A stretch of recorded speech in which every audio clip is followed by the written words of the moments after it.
And we're starting off today the second half of Genesis chapter 26, beginning at verse 12. And over the next few days, we'll be going through to the end of this chapter.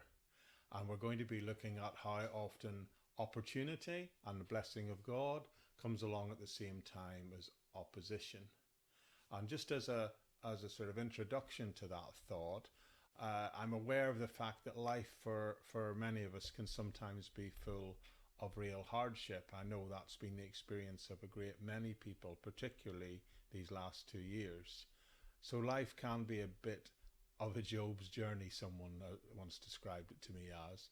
In fact, the book of Job tells us this in his very opening verse of chapter 14, that man who is born of woman is few of days and full of trouble. Now, as a matter of fact, it's possible that sometimes, even when the Lord is blessing you, you may have troubles to contend with right alongside at the same time. Trouble, in fact, often comes right along with the Lord's blessing. However, I believe in hard times we can take this truth of the reality of life as an encouragement, because of course that means if you're having problems, if times are hard, it doesn't mean by any account necessarily the Lord isn't with you, or even that the Lord isn't blessing you. I've lost count of the number of Christians I've met over the years who thought because they were going through a hard time that maybe they were doing something wrong. Some even got to the point where they felt the Lord had deserted them. Well, as a matter of fact, I would say to that question that sometimes you may in fact be having problems exactly because the Lord is blessing you, because the blessing the Lord is providing with you back is provoking opposition and hardship in other people. So if that's the case, how should we handle it? How should we handle it when blessings and hardship seems to be coming along right at the same time? Well, there in this passage we're going to look at over the next few days, there's a wonderful illustration of that for us here in the book of Genesis. So we're going to look together at Genesis chapter 6, and we're going to look at Isaac and the fact that although the Lord God was abundantly blessing him, he is running into huge problems one after the other. So I'm going to begin by reading to you from chapter 26, and we'll begin today at verse 12, which tells us this. Isaac planted crops in the land, and the same year reaped 100-fold, because the Lord blessed him. The man became rich, and his wealth continued to grow until he became very wealthy. He had so many flocks and herds and servants that the Philistines envied him. So all the wells that his father's servants had dug in the times of his father Abraham, the Philistines stopped up and filled them with earth. Then Abimelech said to Isaac, "Move away from us, you have become too powerful for us." Now I want to pause at that point, and I want to pause long enough to allow us to take note of the fact that this passage is clearly teaching that Isaac was being blessed. He's been blessed abundantly, as the King James calls it. Now let me show you the way that this blessing is stated. Otherwise, if you don't just pause for a moment and pay attention, you could slip past this without noticing what's really going on here. He's a farmer, he plants crops, and he reaps his crops, and the harvest is extremely successful. It says that within that year, his crop yields 100-fold. Now, I think that's a bumper crop by anybody's standard. Any farmer would be thrilled to get 100 times more than a yield of 100-fold. That's much more than would normally be anticipated. And this fact is attributed within the text as clearly a direct blessing of the Lord. He worked, it says, he sows, he reaps, he works, but in the end it is the Lord who provides the blessing. Now, what I've learned in life going through a few difficult situations is that during those times of hardship, I've had to totally depend on the Lord. Sometimes you've got to put a lot of effort in life to get a reward out of anything.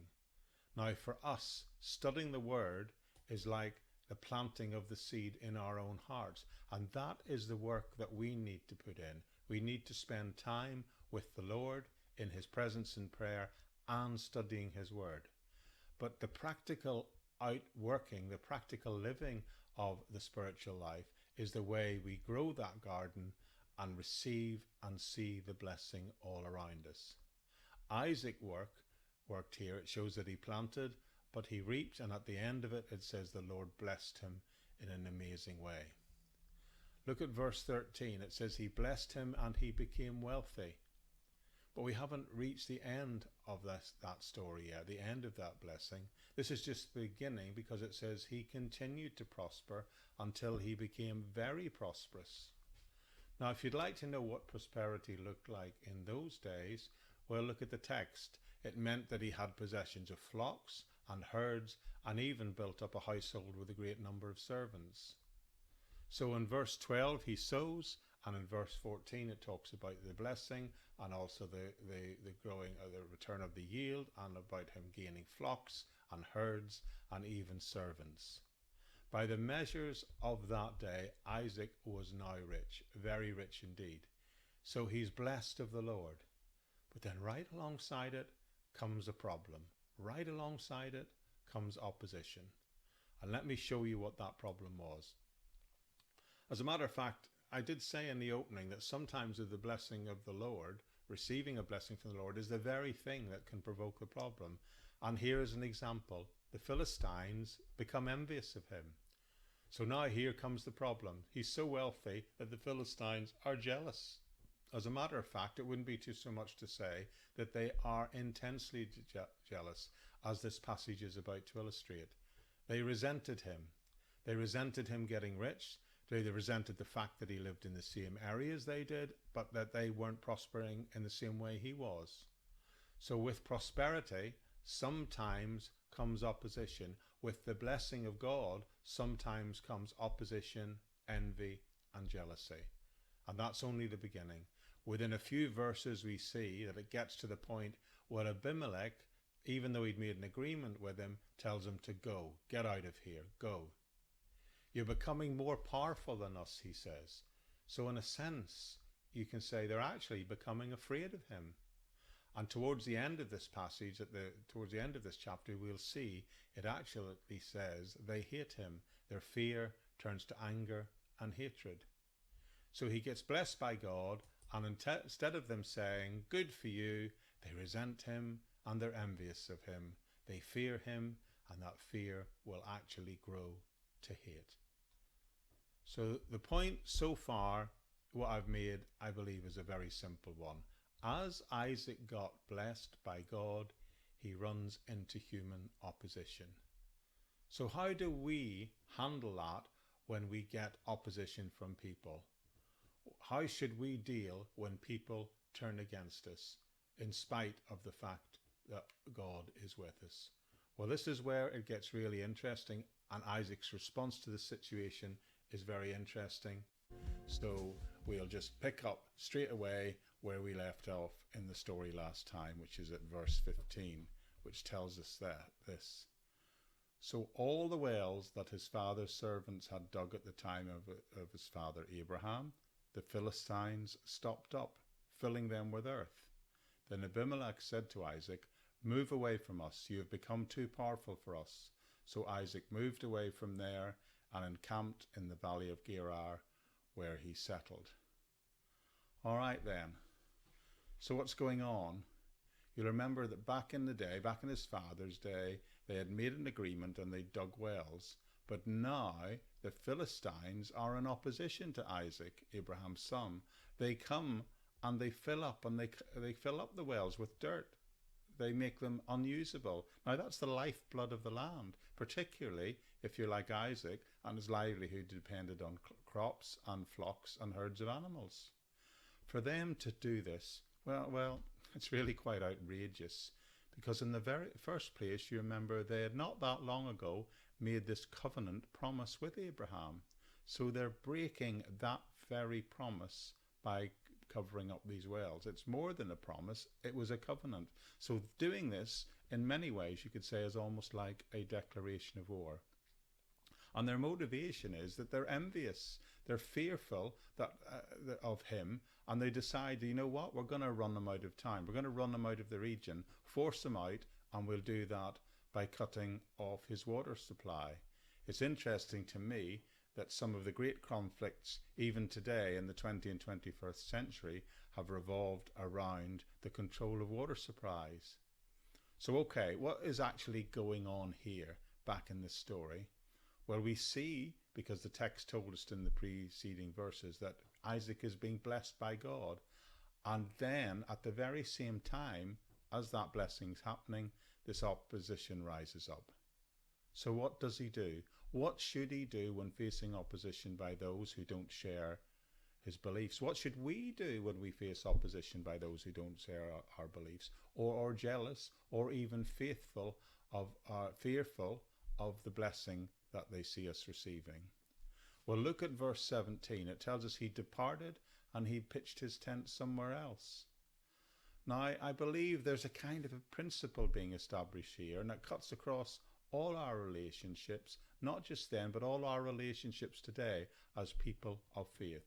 Not just when you have some opposition generally, but particularly when opposition rises up in the light of God blessing you. Mark this well. Romans chapter 12 tells us this: do not repay anyone's evil for evil. Be careful to do what is right in the eyes of everyone, and if it is all is possible, as far as it depends on you, live at peace with everyone. Wow, what a challenge that is.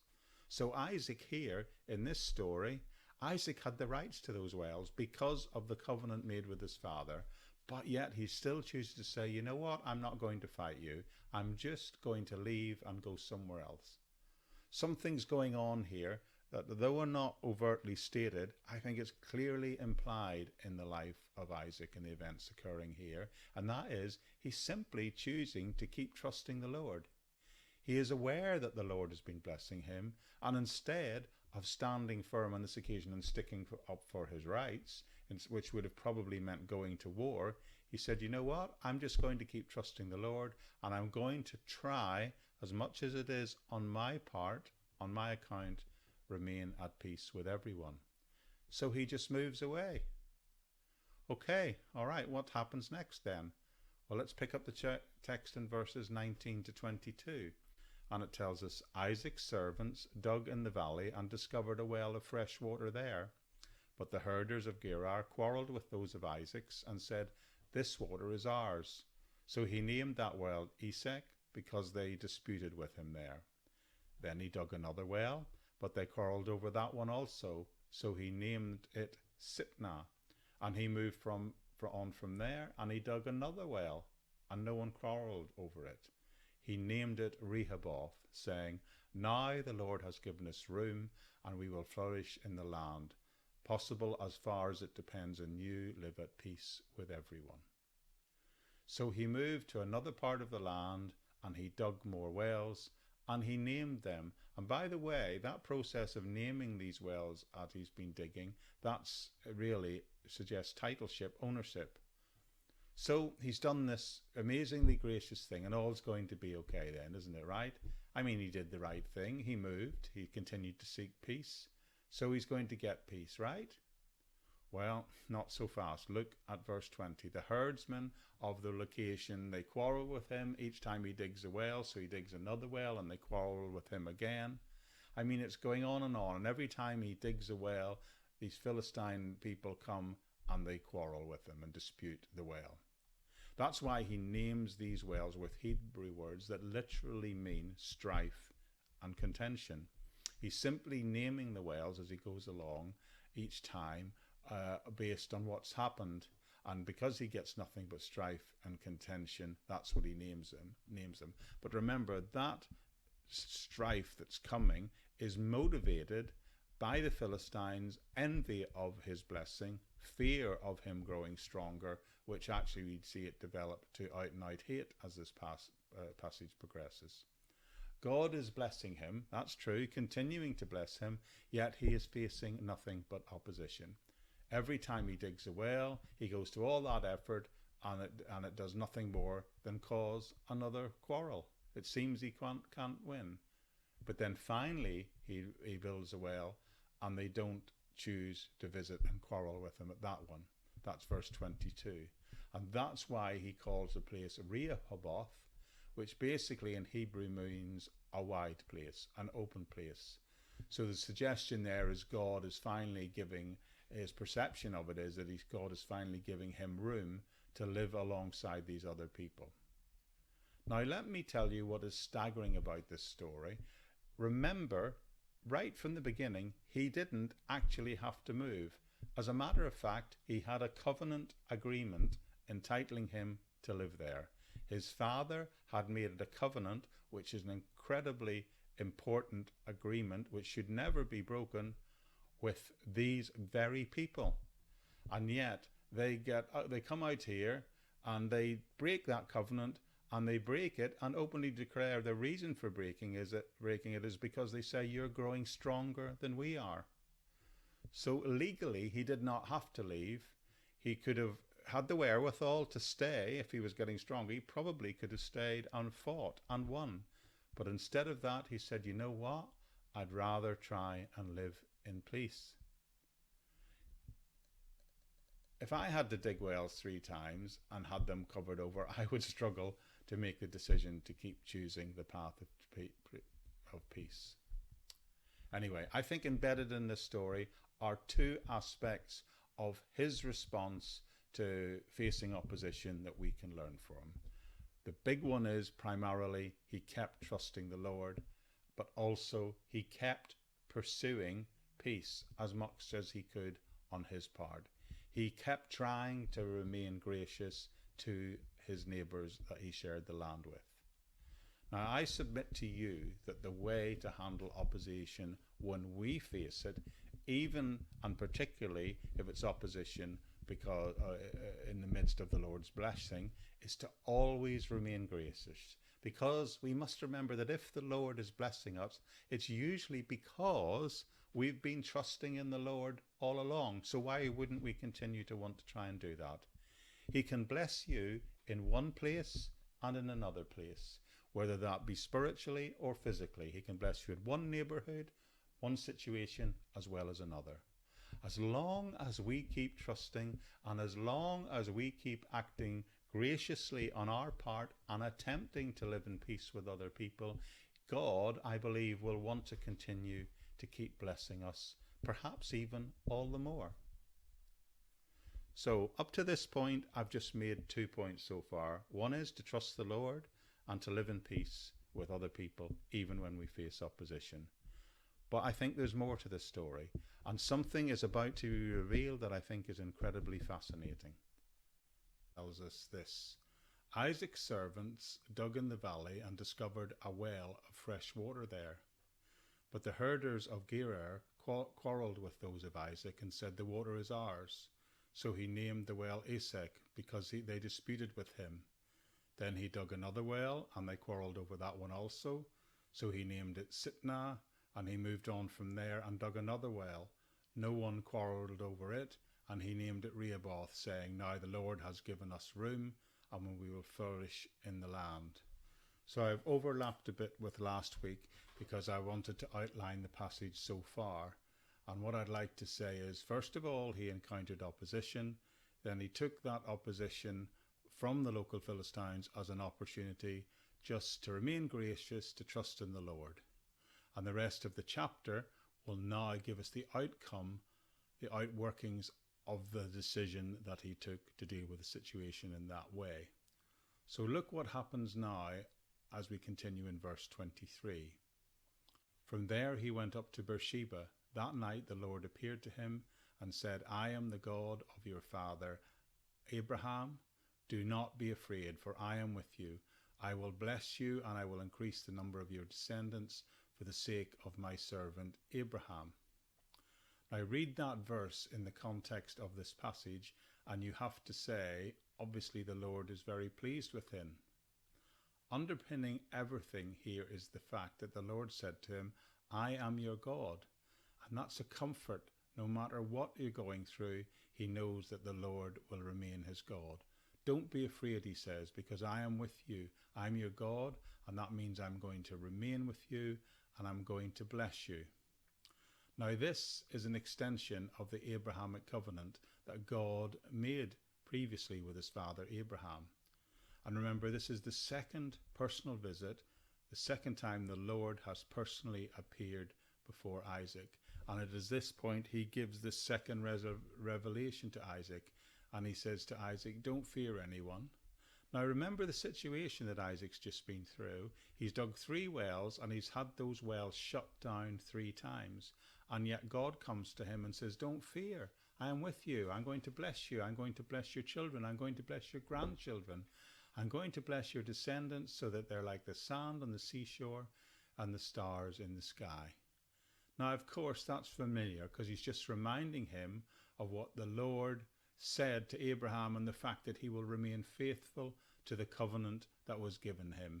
And of course, that reiteration and that covenant is a huge part of what the book of Genesis is about. So here's Isaac's response in the next verse, verse 25. It says, Isaac built an altar there and called on the name of the Lord. There he pitched his tent, and there his servants dug a well. Now, I think what's going on here is that Isaac says, you know what, I'm just going to remain thankful for the covenant that God made with my father and thereby with me also. And Isaac's response to that revelation from God is he simply responds by building an altar, and it tells us that he calls upon the name of the Lord. Now that little phrase, call upon the name of the Lord, appears several times in the book of Genesis. The first time is the first thing you might think of when you hear that is you might think of it as prayer, and calling upon the Lord no doubt includes that. But a number of commentators are saying that included with that phrase includes an element of proclamation, of witnessing out God's faithfulness to anybody around who might hear it. But whatever is involved in that little phrase, this much is certain: he responded to the Lord, and as we shall see, indeed, that the local Philistines were aware of that and how he did it. So out of gratitude, he praised and he thanked the Lord. Now, that makes me just think for a moment that in our lives today, there are often probably 2 ways, 2 possibilities in how we respond to situations in our lives. How we respond when we face opposition or when things don't go just like we'd like them to. And we can either become grateful or we can become a griper. Now, I'm sure we all know people who walk around complaining all the time, and maybe we ourselves are challenged at the fact that we need to have a more positive mental attitude.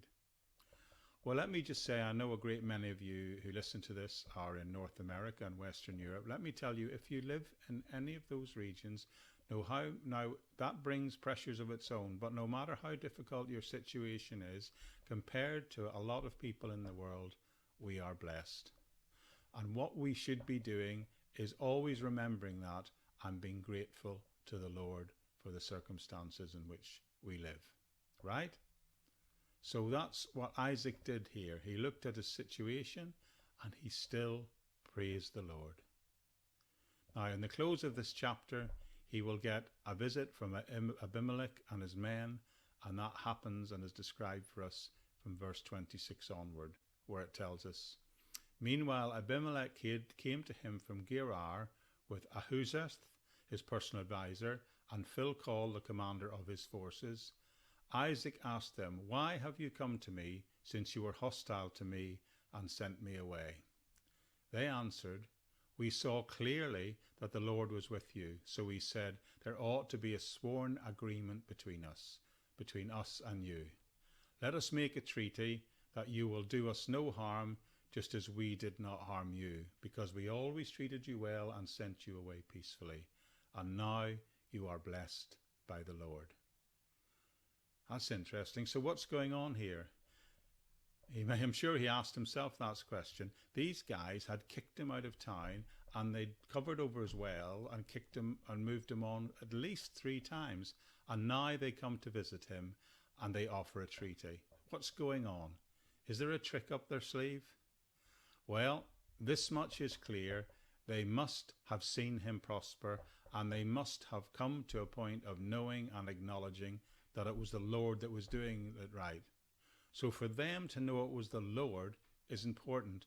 Now notice in the text, the word Lord is capitalized. Capital L, capital O, capital R, capital D. You see, the Philistines are using the personal name of God. When you see it written in the Bible that way, that's what it means. So they're saying that they want to make a covenant, and they want to make it in the name of God. So that means that they had become aware of the blessing that Isaac was receiving, and it was from the Lord, not just God in a general sense like a creator of a universe, but the Lord God who had made a covenant relationship and promise with Israel. So they are saying, you know what? We've been watching you, and we've concluded that the Lord, the one God Most High, is with you. And let me tell you something, they probably reached a point where they thought, you know what, we need to respond to this situation by at least making a treaty for the sake, our own sake, and for other people. Now that's very important. People will see that when people are going through trouble, they will often say, you know what, during the time that that person was struggling, I can see they gave thanks to the Lord. And that's the testimony of Isaac here. They can see that, you see, if you do that, that honors the Lord like nothing else. And they can see that he has been trusting the Lord in the most difficult of circumstances that they themselves have put upon him. They ran him out of town. They covered up his wells 3 times. And yet they saw that he didn't retaliate. They just saw that he kept moving on and kept trusting the Lord and kept seeking peace. He didn't fight with them, even though it suggested early on that he had a greater force and could have done that. He just responded graciously to the point where they recognized that the Lord God was with him. And that is why they decided they wanted a covenant. These people who threw him out of town, who were envious of him, hated him, were jealous of him, now they wanted to make peace and make a covenant with him in the name of God. They realized that the Lord that stood behind this fella Isaac, that it was important that they made peace, because maybe in an element they were still afraid and they didn't want to recognize, to harm him, because they recognized that he is blessed by the Lord God of Israel Most High. And God will do the same for us as well, my friends. We're closing off Genesis chapter 26 today, looking at this situation between the conflict and the resolution of it between Isaac and the local Philistine community, and how it all works out. Now, you may remember earlier in the beginning, when we started looking at the beginning of this chapter, how Isaac went to Gerar, and when he arrived there, he lied about his relationship with his wife to the local Philistines. In fact, he told them his right wife Rebecca was his sister, and when they discovered that she was actually his wife, they immediately turned her back over to him. So when in this text they're saying they've done nothing wrong but good for him, that's probably what they're referring to. They said, look at what we just did to make this situation potentially peaceful, and for that peace to remain permanent in spite of what they did subsequently. But then if we pick up the text in verse 30, it tells us this. Isaac then made a feast for them, and they ate and drank. Early the next morning the men swore an oath to each other. Then Isaac sent them on the way, and they went away peacefully. So after all these events with them, shutting down wells and moving on again, it appears we've at last eventually reached a place of resolution and peace.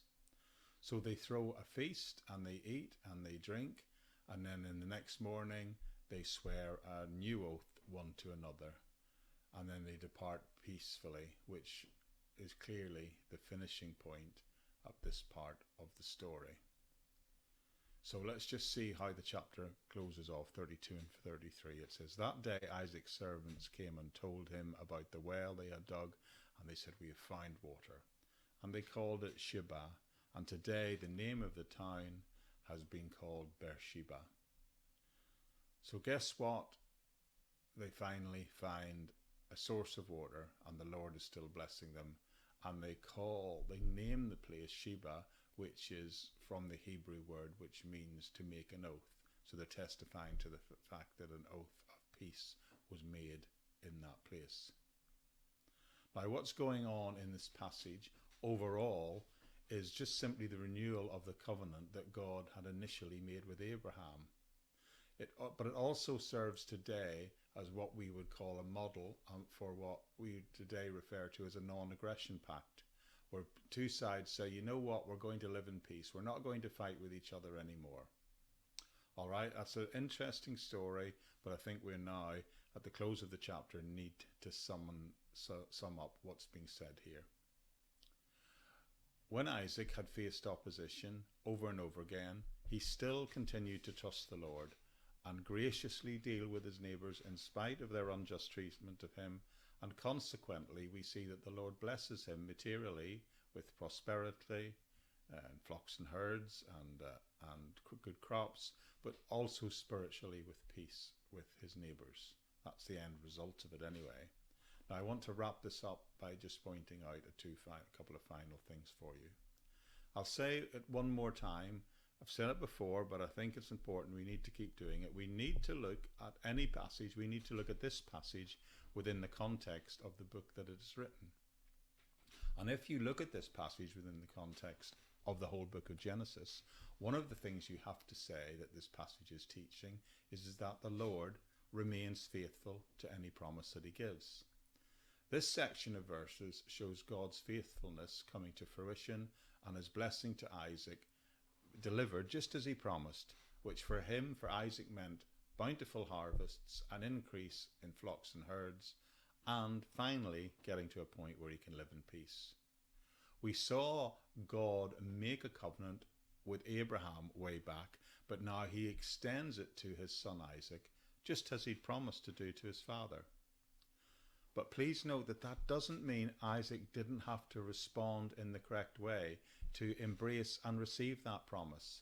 Isaac responded by exercising faith, by living out, working in the light of that covenant, and because of that, the Lord blessed him. Someone once said, Isaac tried not to waver throughout all these difficult circumstances in his trust of the Lord. He just quietly and resolutely went about his business, trying to obtain new water sources for his flocks and crops, and eventually God is seen to settle the issue, and to bless him.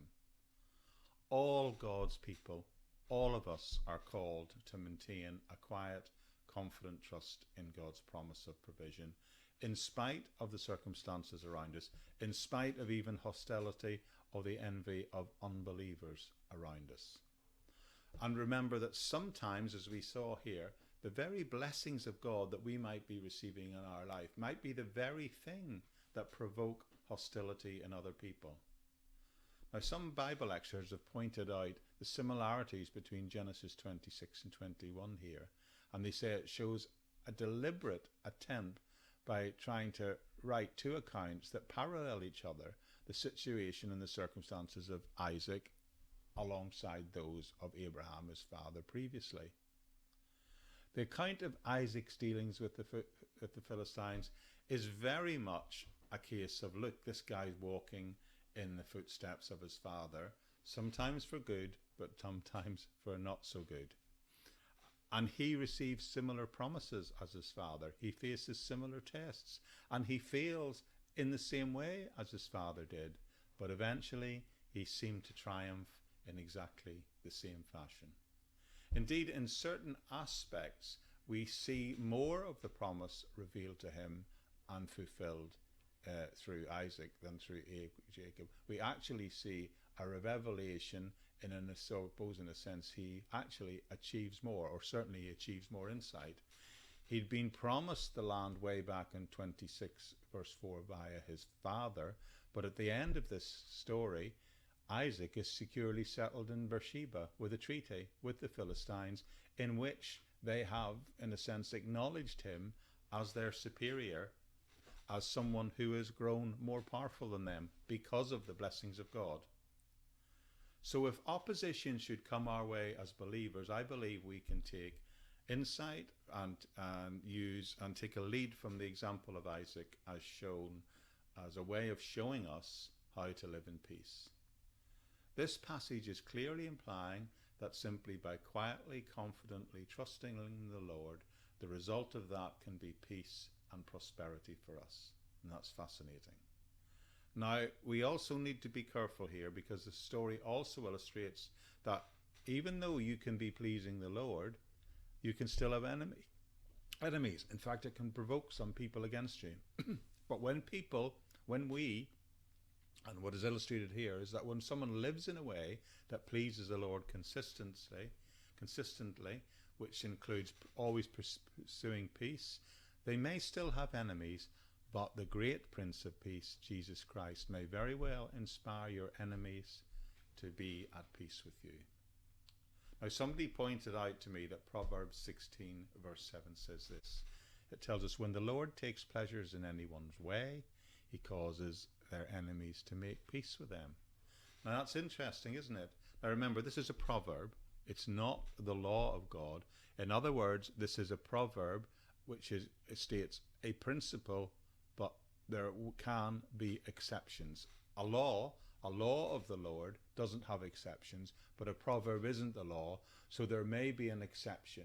And the exception to this situation of our enemies making peace with us, I think I need to be the caveat in that the exception is when, as Christians, we faced out-and-out persecution, particularly institutionalized persecution.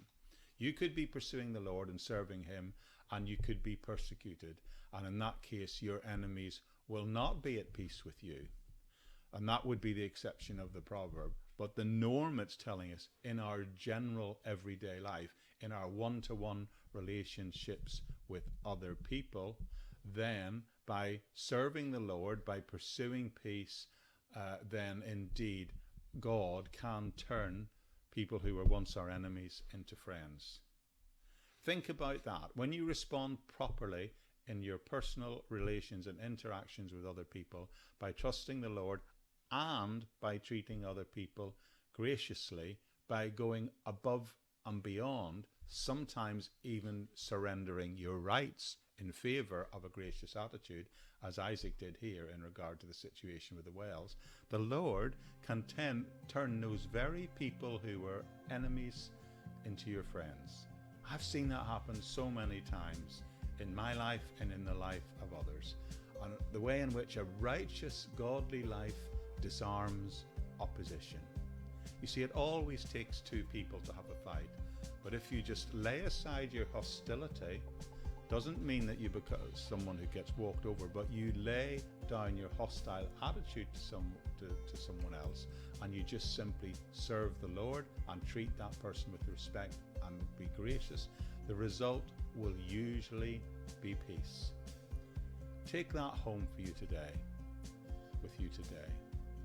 As Romans 12 verse 8 reminds us, always live in this way, if it is possible, as far as it depends on you, live at peace with everyone. Because if you do that, if you pursue peace, pursue the Lord, treat people graciously, then the Lord himself just might make someone who was once your enemy your friend. And isn't that good?